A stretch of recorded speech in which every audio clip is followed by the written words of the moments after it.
माला दोनों अमीर गरीब सहेलियां थीं। आराध्या एक अमीर व्यापारी की बेटी थी और माला एक गरीब मजदूर की बेटी। माला बहुत भोले स्वभाव की थी। उसे लगता था कि आराध्या अमीर होकर भी उसकी सहेली है, जबकि ऐसा नहीं था। आराध्या सिर्फ अपने स्वार्थ के लिए ही माला के साथ रहती थी।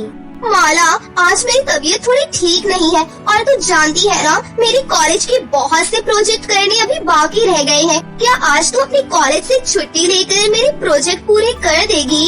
2 दिन बाद तो मेरी भी परीक्षाएं हैं, मुझे भी तो तैयारी करनी है। प्लीज, तू तो मेरी अच्छी सहेली है ना, अपनी सहेली के लिए इतना भी नहीं कर सकती? हाँ ठीक है, कर दूंगी। अक्सर ही ऐसा होता था। आराध्या माला के साथ अपनी दोस्ती का बहुत फायदा उठाती थी। माला भी सीधेपन से उसके सारे काम कर देती थी। इस वजह से कई बार माला की खुद की परीक्षाएं भी अच्छी नहीं जा पाती थी। क्या बात है माला, तुमने अपने सारे लेक्चर छोड़ दिए? तुम्हें पता है ना, तुम्हारे कॉलेज का ये लास्ट ईयर है, तुम्हें इसलिए ज्यादा मेहनत करनी है और तुम इस बार की परीक्षाओं में बिल्कुल भी अच्छा नहीं कर पाई हो। सॉरी मैम, इस बात का मैं ध्यान रखूंगी कि मैं अगली परीक्षाएं अच्छे से दे सकूं। माला को पता था कि उसकी परीक्षाएं अच्छी ना जाने का कारण क्या है, पर वो अपनी दोस्ती के नाते चुप रहती है। माला, तू आराध्या के सारे काम करती है, देखा? इसी वजह से तेरी परीक्षा में कितने कम नंबर आए हैं। अरे तू उसे बोल दिया कर कि तेरी अपनी भी पढ़ाई है, ये थोड़ी है कि तू उसके काम करेगी और अपना छोड़ देगी। माँ, आराध्या मुझे अपनी अच्छी दोस्त मानती है और फिर एक दोस्त की मदद करना तो एक दूसरे दोस्त का फर्ज होता है। कोई नहीं, मैं इस बार ज्यादा मेहनत कर लूंगी। माला इस बार पास तो हो जाती है, पर उसके मार्क्स बहुत कम आते हैं। कुछ दिनों बाद शहर में एक बहुत बड़ा फैशन शो होने वाला था। आराध्या भी इस फैशन शो का हिस्सा बनकर इस फैशन शो को जीतना चाहती थी, इसलिए वो सबसे स्पेशल दिखने के लिए तैयारी कर रही थी। पापा, फैशन शो में जिसका लहंगा सबसे बेस्ट होगा उसे ही फर्स्ट प्राइज मिलेगा। मैं चाहती हूँ मेरा लहंगा सबसे सुंदर और स्पेशल दिखे। पापा, क्यों ना आप मेरे लिए सोने का लहंगा बनवा दो? बस फिर तो देखना, किसी की भी औकात नहीं है कि मुझसे जीत जाए, क्योंकि सोने का लहंगा सिर्फ मैं ही बनवा सकती हूँ, क्योंकि मैं बहुत अमीर हूँ। हाँ हाँ ठीक है मेरी प्यारी बिटिया, जो तुम चाहती हो वैसा ही लहंगा बनवा लो। सोने का लहंगा बनवा कर दे रहे हो? अरे बहुत महंगा बनेगा। तो क्या हुआ आराध्या की माँ, हमारी बिटिया कुछ दिनों बाद अपने ससुराल चली जाएगी। अभी तो शादी से पहले इसके पास मौका है इस तरह के कंपटीशन में हिस्सा लेने का और अपनी इच्छाओं को पूरा करने का। कोई नहीं, जा बिटिया, तुझे जैसा सोने का लहंगा बनवाना है बनवा ले, पैसे मैं दे दूंगा। ठीक है पापा। अगले दिन माला और आराध्या बातें करते हुए जा रही थी। तभी बातों ही बातों में आराध्या को पता चलता है कि माला भी इस फैशन शो में हिस्सा ले रही है, तो वो जोर जोर से हंसने लगती है। तू और कंपटीशन में हिस्सा लेगी? रहने दे, तेरे पास तो इतने पैसे भी नहीं है कि तू लहंगा खरीद सके।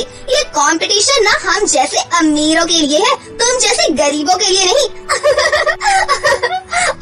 एक सेकंड, बुरा मत मानना, मैं जो बोल रही हूँ ना बिल्कुल सच बोल रही हूँ। कंपटीशन में सबको बढ़िया लहंगे पहनने हैं और तुझे पता है मैं पहले ही सोने का लहंगा खरीद चुकी हूँ, तो कंपटीशन में दूर दूर तक कोई नहीं है जो मेरी बराबरी करेगा। तू मेरी सहेली है, इसलिए तुझे मैं समझा रही हूँ, तो इस कंपटीशन में हिस्सा मत ले। वो तो ठीक है, पर माँ का मन है कि मैं इस कंपटीशन में हिस्सा लूँ। वो मेरे लिए बहुत सुंदर लहंगा तैयार करने में मेरी मदद कर रही है। मैं लहंगा घर पर ही सिल रही हूँ। क्या? तो लहंगा घर पर ही सिल रही है? रहने दे, कोई फायदा नहीं है। घर पर सिले हुए लहंगे वालों को तो एंट्री भी नहीं मिलने वाली। अच्छा, मैं जा रही हूँ, तो शाम को घर पर आ जाना, मुझे लहंगे के साथ की ज्वेलरी लेने जाना है। माला का मन थोड़ा खराब हो जाता है और वो घर जाकर उदास हो जाती है। अरे माला, तू आ गई। देख, मैंने सोच लिया है कि तू इस फैशन शो में घास का बना हुआ लहंगा पहनेगी। घास का लहंगा बहुत सुंदर बनेगा। मैं तेरे लिए घास का लहंगा तैयार करने में मदद करूंगी। तो जल्दी से जाकर बगीचे में से ढेर सारी घास तोड़ लाना और बड़ी बड़ी घास लाना।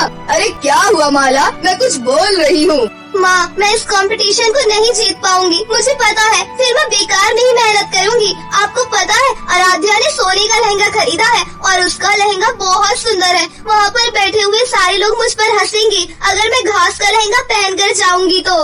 माला, अपने ऊपर विश्वास होना बहुत जरूरी है, तभी हम दुनिया को जीत सकते हैं। अपनी कमजोरी को अपनी ताकत बनाओ। हार और जीत कुछ नहीं होती, प्रतियोगिता में हिस्सा लेना ही बड़ी बात होती है। और तुम इस प्रतियोगिता में हिस्सा लो। हार और जीत का फैसला तुम लेना छोड़ दो, बस तुम अपना 100% दो। अपनी माँ की बातें सुनकर माला में हिम्मत आती है और वो अपने लिए घास का लहंगा तैयार करना शुरू करती है। फैशन शो आने तक माला अपनी माँ के साथ मिलकर बहुत बढ़िया घास का लहंगा तैयार कर लेती है। जब आराध्या फैशन शो वाली जगह पर पहुँचती है तो माला वहीं पर खड़ी हुई थी। माला का लहंगा बहुत ही अलग डिजाइन का था। माला के लहंगे को देखकर आराध्या के साथ की और भी लड़कियाँ हंस रही थी। माला, तूने ये क्या पहन लिया? तू तो बिल्कुल तमाशा लग रही है। मैंने तुझे मना किया था ना कि तू इस तरह की कोई हरकत नहीं करेगी। अब मेरे से दूर होकर चल। मैंने सोने का लहंगा पहना हुआ है, तेरा घास का लहंगा मेरे सोने के लहंगे को खराब कर देगा। चल दूर हट। ठीक है राध्या, फिर मैं अंदर चली जाती हूँ। मैं तो गेट पर तुम्हारा वेट कर रही थी। सभी लड़कियाँ बहुत पैसे वाले घर की थी। खासकर आराध्या का जो लहंगा था वो तो सोने का बना हुआ था। सबने पक्का यकीन कर लिया था कि प्रतियोगिता का फर्स्ट प्राइज आराध्या ही जीतने वाली है। फैशन शो स्टार्ट होता है। एक एक करके सारी लड़कियाँ स्टेज पर पहुँचने लगी। आराध्या का नंबर आया तो वो भी स्टेज पर पहुंची। उसके बाद माला की बारी आती है। माला अपने घास के लहंगे को पहनकर स्टेज पर पहुंचती है तो जज माला की क्रिएटिविटी को देखकर चौंक जाते हैं। सारी लड़कियां स्टेज पर खड़ी होती है, जिनमें माला भी खड़ी थी। मुझे तहे दिल से ये कहते हुए बहुत खुशी हो रही है कि यहाँ पर जितने भी जज आए हुए हैं उन्होंने इस फैशन शो प्रतियोगिता की फर्स्ट विनर चुन ली है। मैं अब उस विजेता का नाम बोलने जा रही हूँ। तो आज के फैशन शो की फर्स्ट विनर है माला। जी हाँ, माला ने इस फैशन शो के लिए जो लहंगा तैयार किया है वो इन्होंने घर पर ही सिला है और इसी वजह से इस प्रतियोगिता की पहली विजेता माला बनी है। माला के लिए जोरदार तालियां। माला को विजेता देखकर आराध्या जल भुन जाती है और फैशन शो छोड़कर चली जाती है। उस दिन जब आराध्या फैशन शो छोड़कर चली गई तब माला को एहसास हुआ कि आराध्या उसकी खुशी में शामिल नहीं हुई, क्योंकि आराध्या के मन में स्वार्थ था। वो तो केवल माला का इस्तेमाल करती थी अपने काम पूरे करवाने के लिए। माला को पुरस्कार की ट्रॉफी मिलती है। धीरे धीरे माला सफलता की ओर बढ़ने लगती है। माला अपनी मेहनत से आगे तो बढ़ गई थी, पर उसे एक बात का दुख था। उसने अपने जीवन में दोस्त को पहचानने में बहुत बड़ी गलती की।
बहुत समय पहले की बात है। रामगढ़ नाम के किसी गांव में सभी लोग हंसी खुशी से रहते थे। उसी गांव में घर था जिसमें निधि अपनी माँ ललिता और बहन सृष्टि के साथ रहती थी। निधि का रंग दिखने में काला था, इसीलिए सृष्टि और ललिता हमेशा निधि पर अत्याचार करती रहती थी और उससे सौतेला व्यवहार करती थी। निधि के पिता मनोज कलकत्ता की एक फैक्ट्री के मालिक थे और वो कलकत्ता में ही रहते थे। वहीं निधि की माँ और छोटी बहन सृष्टि बहुत ज्यादा जालिम थी और वो निधि को बिल्कुल भी पसंद नहीं करती थी और उसके काले रंग के लिए उसे हमेशा ताना मारते रहती थी, जबकि वो उसकी सगी माँ और सगी बहन थी। ऐसे ही दिन बीत रहे थे। एक दिन निधि बाथरूम में कपड़े धो रही थी कि तभी उसकी बहन सृष्टि वहाँ पर आती है और उससे कहती है, दीदी आपने अभी तक मेरे लिए नाश्ता क्यों नहीं बनाया है? मेरा कॉलेज जाने का समय हो गया है और आप यहाँ बैठकर कपड़े धो रही हो।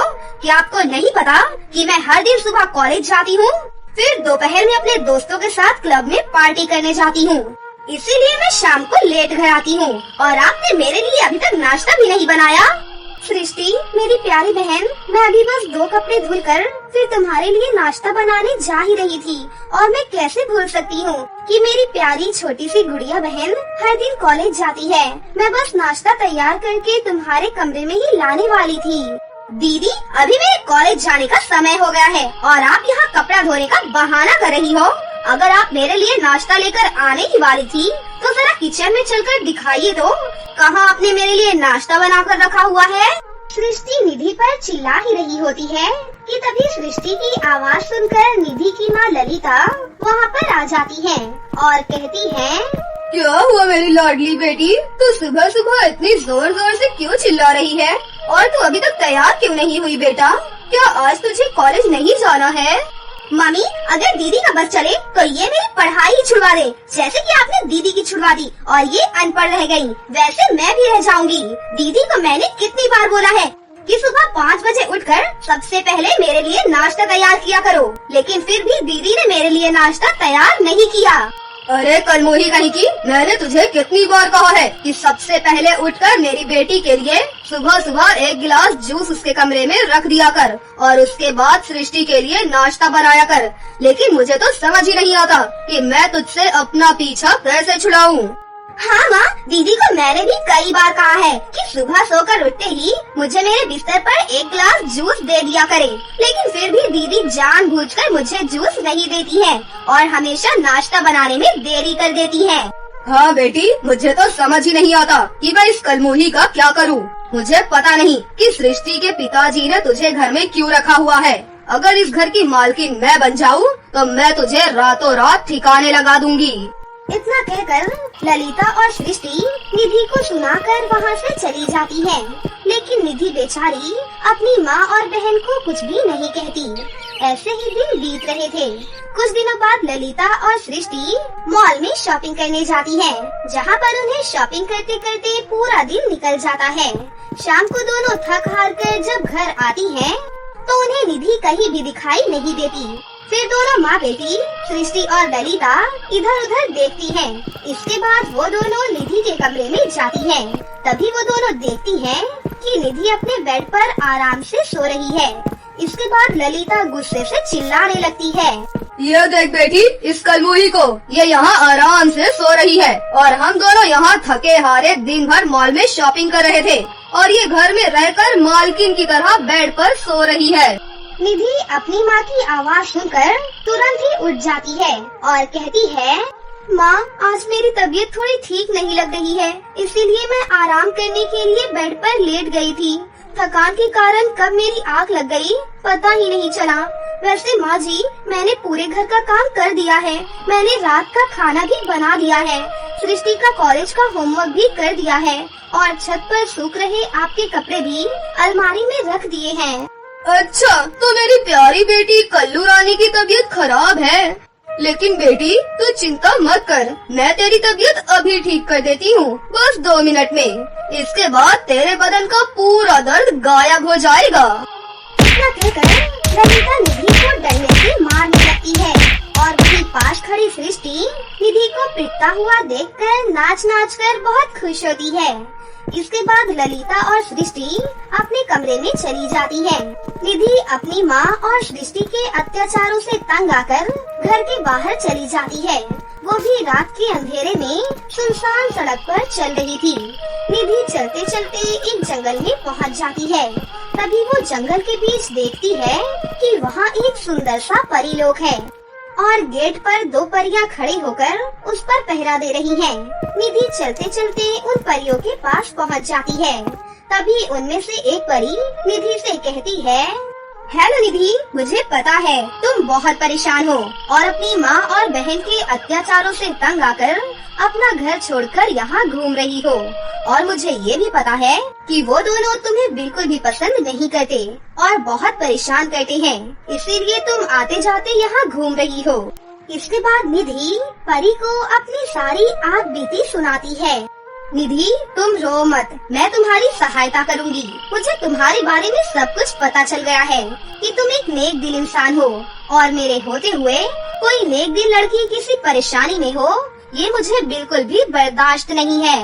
इसके बाद परी निधि को अपने जादू से गायब करके परियों की जादुई क्लास में ले जाती है। लेकिन रात होने के कारण पूरी क्लास में कोई भी नहीं होता और वहाँ पर कुछ जादुई चीजें चमक रही थी।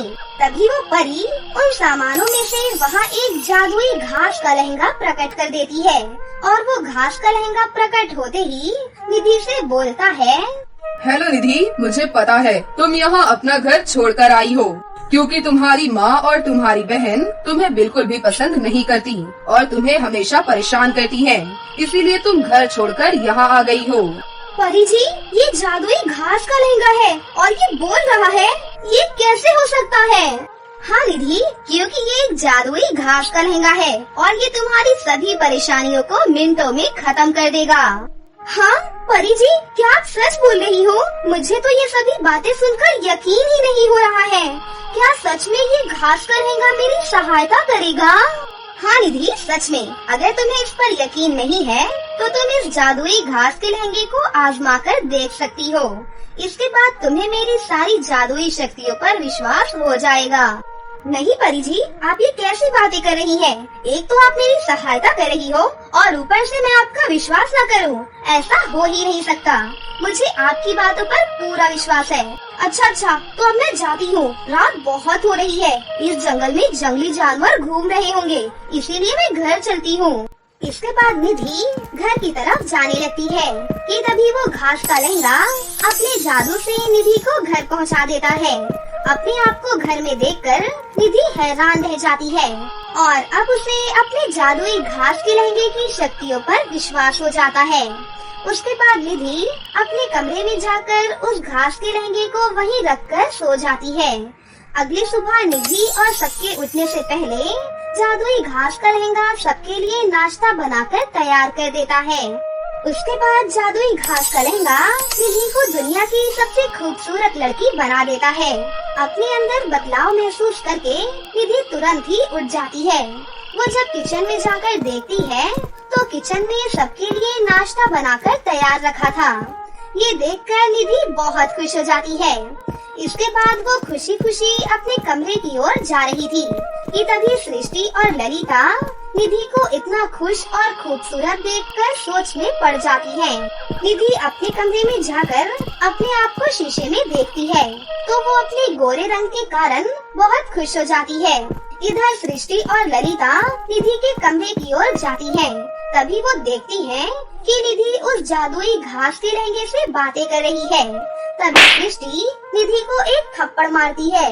ये देखकर जादुई घास के लहंगे को बहुत गुस्सा आ जाता है और वो सृष्टि और ललिता को बिजली के झटके देने लगता है।